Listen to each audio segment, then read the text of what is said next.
Malinis, maayos, mapayapa, patas at ligtas na eleksyon ang hangad ng bawat mamamayan tuwing eleksyon. Ngunit upang ito ay makamit, mahalaga ang papel ng mga botante katulad mo. Nararapat lamang na sapat ang inyong mga kaalaman upang mabantayan ng maayos ang mangyayaring eleksyon. Kaya kung ikaw ay may mga katanungan patungkol sa 2025 midterm elections, sasagutin natin yan dito lang sa Batas et al. Sa Newswatch Plus.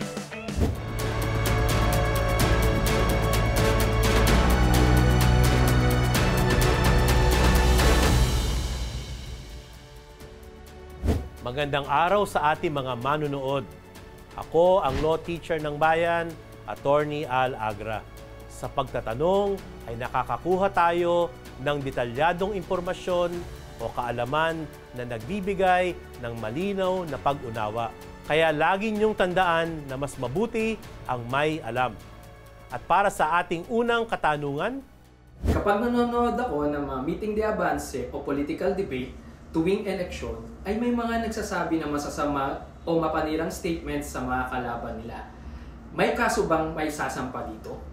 Una, linawin natin kung anong ibig sabihin ng kampanya. Sa kampanya kasi dalawa ang bahagi. Yung para manalo ang isang kandidato o para ikatalo ng isang kandidato.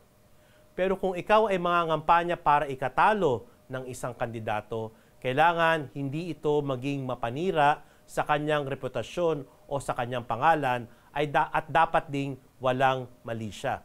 Dahil kung ito ay makakasira sa integridad, pangalan, katauhan ng isang aspirante o kandidato at ito ay merong mali siya, ito ay maaari nating tawaging slander. At ang anumang uri ng slander ay pwedeng maparusahan sa ilalim ng ating batas. Kung ito naman ay isusulat, pwede ito maging libel, at kung ito naman ay gagamit ng computer or through ang ating mga cellphone, pwede siyang maituring na cyber libel. Bagamat lahat tayo ay merong karapatan mangampanya para sa ikakapanalo o ikakatalo ng isang kandidato, kailangan ito ay walang malisya at walang paninira ng puri, integridad, katauhan, pangalan ng isang kandidato. Isa ako registered voter, pero nung pumunta ako sa presinto ay wala na sa listahan ang pangalan ko. Ano ang pwedeng gawin at maaari pa ba akong makaboto? Kung ang pangalan mo ay wala sa certified list of voters para sa darating na halalan, ikaw ay hindi maaring bumoto. Although maliwanag sa ating Omnibus Election Code na sa ilang sitwasyon pwede kang payagang bumoto ng ating mga guro na who will compose yung ating mga tinatawag na election inspectors or Board of Election Inspectors, pwede kang hindi pa botohin dahil wala ka nga sa listahan. Kaya't ano ang aking payo para sa inyo? Pumunta na kayo ngayon sa ating mga election officers para tignan kung kayo ay nasa listahan. Ipapaskill ng mga field officers ng ating Commission on Election by February 11 ang certified list of voters para kada presinto. Kaya't sa araw na yon, tayo ay pumunta sa ating mga presinto, sa ating mga election officers para makita natin kung tayo ay nakalista o hindi. May mga ilang pagkakataon na registered voter ka before at ikaw ay malalagay sa tinatawag nating deactivated list. Halimbawa, kung hindi ka nakaboto sa dalawang nakaraang eleksyon, ang iyong voting records ay malalagay sa deactivated list. Ang problema lang sa kasalukuyan, pwede ka mag-apply for reactivation, pero ang panahon for reactivation ay lumipas na noong buwan ng Setyembre.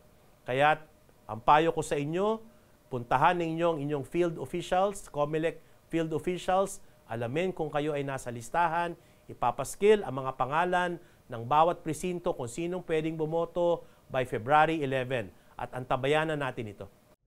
Attorney, maaari bang kasuhan ang mga kandidatong nagdikit ng campaign material sa aking bakod nang walang pahintulot?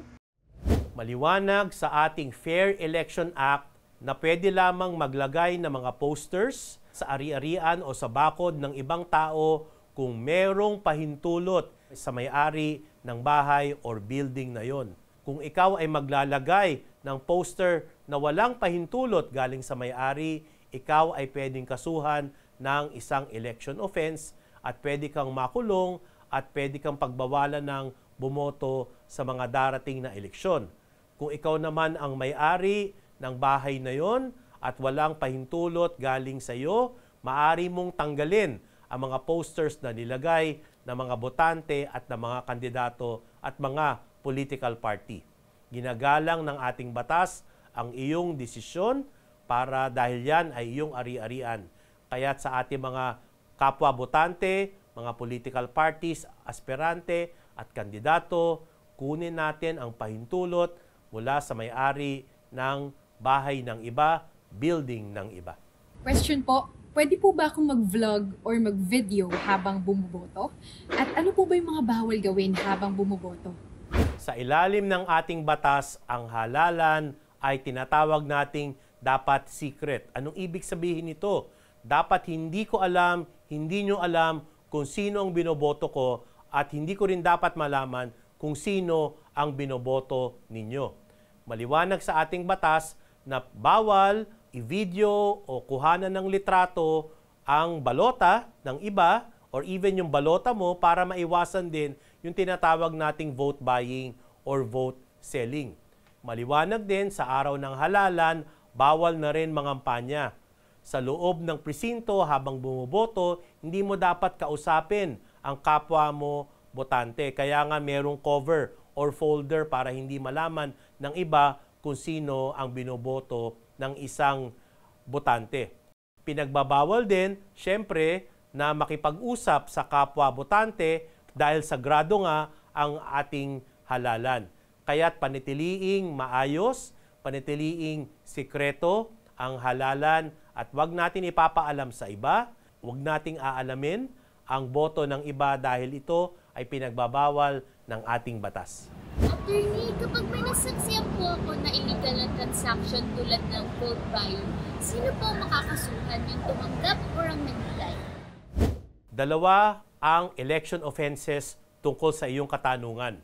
Una yung tinatawag nating vote buying at yung tinatawag nating vote selling. So kung ako ay bibili ng boto at tatanggapin mo ang aking offer kapalit ng isang konsiderasyon o pera, tayong dalawa ang mananagot, ang buyer at ang seller. Merong pangalawang senaryo, kung ako gusto kong bilhin ang boto mo, pero ikaw ay hihindi, kahit hindi mo tinanggap ang aking offer, ako ay mananagot sa tinatawag nating vote buying.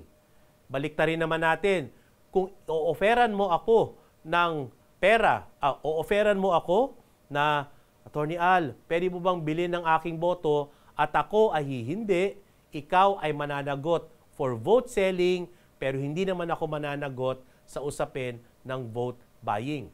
Sino ang pwedeng managot for vote buying and vote selling? Kahit sinong botante. Sino naman ang pwedeng managot for vote buying? Kung ang vote buying ay ginawa ng isang kandidato, siya ay pwedeng makasuhan ng election offense at pwede rin siyang ma-disqualify ayon sa ating batas at ang kaso ng pag-disqualify ay pwedeng isampa right before or anytime before proclamation of that candidate. Kaya ang ating pakiusap, huwag niyong ibebenta, huwag kayong bibili ng boto ng iba. Attorney, bilang ordinaryong mamamayan, ano pong limitasyon na pwede kong gawin para mabantayan, masiguradong honest ang magiging eleksyon? Ang bawat botante ay maraming responsibilidad at marami ring karapatan. Una, karapatan ng isang tao at hindi ito obligasyon na ay bumoto. Pangalawa, karapatan at hindi rin siya pwedeng puwersahin na pwede siya mangampanya para sa kanyang mga kandidato. Pangatlo, ang isang ordinary voter ay pwede magsampa ng kaso para ma-disqualify ang isang kandidato. Pang-apat, pwedeng mag-contribute ang isang botante para sa ikakapanalo o ikakatalo ng ibang kandidato. Pwede rin maging testigo ang isang kandidato halimbawa sa pag-disqualify o sa usapin ng protesta ng ating mga kandidato. Pwede rin tayo mag-file ng tinatawag nating exclusion cases laban sa mga nakapagparehistro pero hindi naman pala kwalipikado, hindi naman pala tiga doon sa lugar na yon. Pwede tayo mag-file ng tinatawag nating petition for exclusion at pwede pa yan i-file hanggang February of next year. Kaya bilang botante, mahalagang alamin ang ating karapatan, mahalagang alamin ang batas tungkol sa eleksyon dahil napakalawak at napakalalim ng ating responsibilidad. At marami tayong pwedeng gawin para sa isang mapayapa at maayos na eleksyon. Attorney, bilang botante, pwede ba akong mangampanya at sumunod sa mga regulasyon ng COMELEC? Isa sa mga karapatan ng mga botante ang mangampanya at syempre meron ka rin karapatang hindi mangampanya. Ayon sa ating Supreme Court, ang mga botante na hindi naman membro halimbawa ng isang political party ay hindi kailangan sumunod sa mga panuntunan ng COMELEC sa halimbawa sa size o kung saan mo pwedeng ilagay ang iyong mga election paraphernalia. Yan ang naging desisyon ng ating Supreme Court. Kaya't ang ating mga botante ay merong kalayaan maglabas, gumawa ng inyong mga campaign materials na hindi kailangan sumunod sa panuntunan ng COMELEC. Pero merong ilang probisyon sa ating batas na kailangan sundin pa rin ng botante. Halimbawa, huwag kayong magbebenta at bibili ng inyong boto. Pangalawa, huwag kayo gagawa ng fake news or misinformation or disinformation. Pangatlo, maraming din nakakaalam, bawal magbigay ng pagkain or free transportation sa loob during 5 hours before and 5 hours after a campaign rally. Yang limitasyon na yan ay hindi lamang para sa kandidato or campaign staff. Pati botante ay covered ng limitasyon na yan. Attorney, ngayon tapos na ang pag-file ng COC, pwede na bang mga kampanya managpasa ng kanilang COC? Sa ilalim ng ating automated election law at darating sa May 12 ang ating halalan ay automated at gagamit tayo ng machine, wala pang kandidato. Nagiging kandidato lamang ang nag-file ng Certificate of Candidacy sa unang araw ng kampanya. Kaya para sa tatakbo bilang senador or party list, ang unang araw ng kampanya ay February 11 at para naman sa tatakbo sa Bangsamoro Autonomous Region in Muslim Mindanao at provincial, city, municipal officials, ang unang araw ng kampanya ay March 28. Kaya before February 11, before March 28, walang regulasyon sa usapin ng kampanya, hindi mo kailangan i-account ang iyong mga contributions and expenditures kasi hindi ka pa tinuturing na kandidato. Kaya nakikita natin sa ngayon, nakapag-file na ng COC, hindi sila maituturing na kandidato, pwede lang natin silang tawaging aspirante or would-be candidates. There are no candidates today until the start of the campaign period. Attorney, permanent resident ako sa bansa na aking pinagkakabahuan. Pwede pa rin ba akong bumoto sa Pilipinas? If yes, ano ba ang process para maging isang overseas voter? Hanggat ikaw ay Filipino citizen, kahit ikaw ay nasa ibang bansa bilang permanent resident of that country, at kung ikaw ay 18 years of age at hindi ka naman disqualified at ikaw ay nagparehistro bilang isang overseas voter, pero tapos na po ang deadline para dito nung nakaraang September, ikaw ay pwedeng bumoto sa ilalim ng ating overseas voting. Pero ang limitasyon ay hindi ka pwedeng bumoto for local elective positions. Ang pwede mo lang iboto ay national positions katulad ng senator at party list. So sa mga permanent residents abroad pero nananatiling Filipino citizen, kayo ay pwedeng bumoto under sa overseas voting provided kayo ay nakapagpalista sa ilalim ng sistema for overseas voting.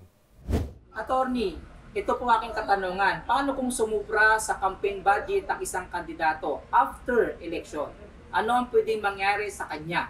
Maaari ba siyang ma-disqualify? Pag-usapan natin ang dalawang yugto. No? Nakapag-file ka na ng Certificate of Candidacy up to the start of the campaign period at nag-umpisa na ang campaign period, ikaw na ay matuturing na isang kandidato. From now till the start of the campaign period, walang regulasyon dahil wala pang kandidato.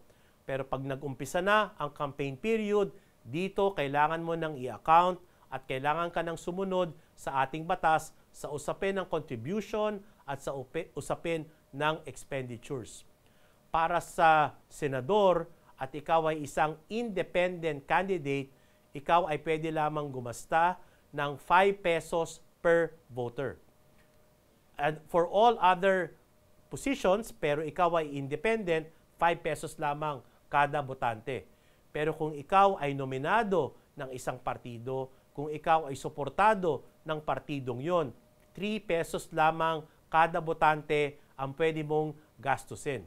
Kung ikaw ay sosobra sa 5 pesos at 3 pesos na ating pinag-usapan, ikaw ay pwedeng makasuhan ng isang election offense at para sa mga kandidato, pwede ka pang ma-disqualify. Kapag na-disqualify na ang isang nagpasa ng COC, maaari pa ba silang mag-appeal, attorney? Saan at papaano? 3 kaso ang pwedeng isampa laban sa isang aspirante o sa isang kandidato. Una, kung ikaw ay tinatawag na isang nuisance candidate, wala kang sinserong intensyon para sa halalan, gusto mo lang manggulo, pwede kang ma-declare as a nuisance candidate at hindi ka pwedeng tumakbo. Pangalawa, pwede yung tinatawag nating petition to disqualify. Dalawa yan. Kung ikaw ay hindi kwalipikado or meron kang disqualification or ikaw ay gumawa ng isang tinatawag nating election offense, halimbawa vote buying or illegal campaigning, ikaw ay pwedeng ma-disqualify. Pangatlong kaso, ikaw ay nagsinungaling sa iyong Certificate of Candidacy at yung hindi totoo na nilagay mo sa iyong COC ay sa usapin ng iyong kwalifikasyon, ang iyong COC ay pwedeng makansila o tinatawag nating denied due course. Yan 3 kasong yan ay pwedeng isampa, ay pwede lamang isampa sa COMELEC division. At sa COMELEC, meron tayong 2 division, the first and the second. Kung hindi ka sang-ayon sa naging desisyon ng COMELEC division, pwede ka mag-file ng motion for reconsideration 5 araw sa pagtanggap mo ng desisyon sa tinatawag nating COMELEC and Bank. Yung buong COMELEC na po ito, including the chairperson. Kung hindi ka pa rin sang-ayon sa desisyon ng COMELEC and Bank, pwede ka nang maghain ng petisyon sa ating Supreme Court.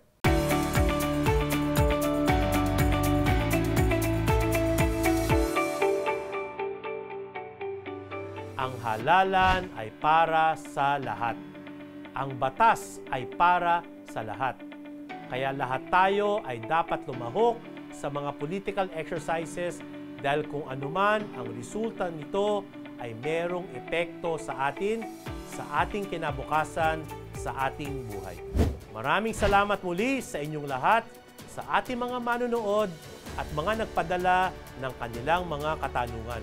Marahil ay marami pa kayong gustong malaman tungkol sa eleksyon, kaya abangan nyo lang ang susunod pang talakayan. Dito lang sa Batas et al. Sa Newswatch Plus.